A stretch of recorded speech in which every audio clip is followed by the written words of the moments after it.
ఓం నమః శివాయ. శ్రీ పుణ్యలింగేశ్వర స్వామి ఆలయం భారతదేశంలో ప్రత్యేకమైన దేవాలయంగా పేరొందబోతున్న మహాశైవ క్షేత్రం. ఇది ఎంతో పవిత్రమైనది, భక్తులకు ఆధ్యాత్మిక శాంతి ఇచ్చే దివ్యస్థలం.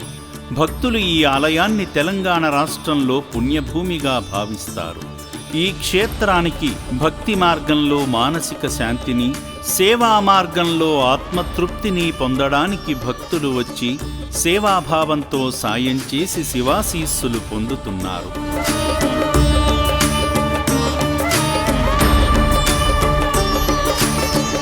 హైదరాబాద్ తార్నాక నుండి సంతానంతో సహా విచ్చేసిన రమణ కుమార్, హిరణ్మయీ దంపతులు పుణ్యలింగాన్ని దర్శించుకుని జలాభిషేకం చేశారు.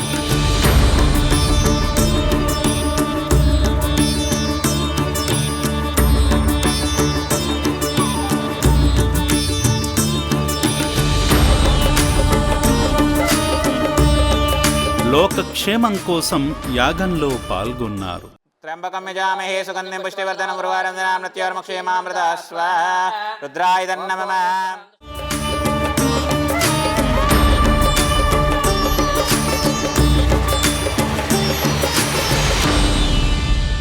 ఆలయ గోపుర నిర్మాణానికి ఇటుకలు అందించి నమస్కరించుకున్నారు. కీర్తిశేషులు ఎర్రోజు మెట్టయ్య, రత్తమ్మగార్ల జ్ఞాపకార్థం శివపుత్రులకు అన్నదానం చేశారు.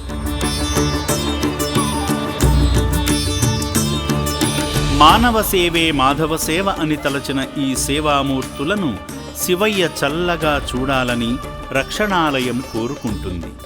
50 మందికి అన్నదాన కార్యక్రమం చేయాలని చాలా రోజులుగా అనుకుంటూ ఉన్నాను.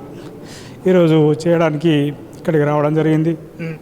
ఈ ప్రెమిసెస్ చూసిన తర్వాత నాకు చాలా హ్యాపీ అనిపించింది. ఎందుకంటే దాదాపు 600 మంది అనాథలకు ఇక్కడ ఈ అన్నదానంలో, ఈ ఆశ్రమంలో, అమ్మ నాన్న అనాథాశ్రమంలో మరి ప్రతిరోజు కూడా ఉదయం సాయంత్రం ఈ విధంగా అన్నదాన కార్యక్రమాన్ని నిర్వహిస్తుండడం ఎంతో అభినందనీయం.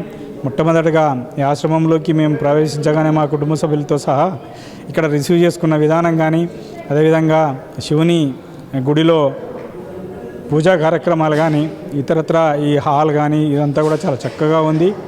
ఇది ఈ విధంగానే మరి దాదాపు 15 సంవత్సరాల క్రితం ఈ అమ్మా నాన్న అనాథాశ్రమాన్ని ప్రారంభించారని ఇక్కడ నిర్వాహకులు చెప్తున్నారు.